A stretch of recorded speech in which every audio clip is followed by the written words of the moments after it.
BuzzFeed published an interesting piece yesterday based on interviews with 6 top European government officials who've had first-hand dealings on the international stage with Donald Trump and his administration.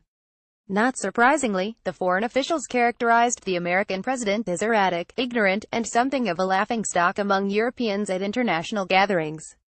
But what stood out for me was the description of Trump's obsession with his predecessor. "It's his only real position," one European diplomat said. "He will ask, did Obama approve this, and if the answer is affirmative, he will say we don't. He won't even want to listen to the arguments or have a debate. He is obsessed with Obama." And while that's plainly pathetic, it's consistent with everything we've seen from this president, who seems to think about Barack Obama far more than he should, accusing him of all sorts of weird things, including secretly tapping his phones. Just this morning, Trump highlighted an unscientific poll of sympathetic Twitter users who said they like him better than his predecessor, which the Republican apparently considered important for reasons he didn't explain.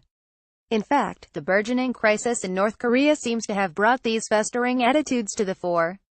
The Washington Post reported this morning, starting on Wednesday night, the Republican president retweeted a series of Twitter posts related to his Democratic predecessor, starting with one by John Bolton, a former U.S. ambassador to the United Nations and Fox News contributor, who said the United States is at risk because of Obama.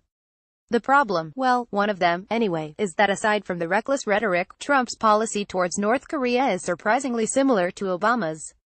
Despite all kinds of recent West Wing whining that Obama should be blamed for the North Korean threats, Slate's Joshua Keating explained yesterday that the current president's foreign policy, such as it is, seems pretty familiar.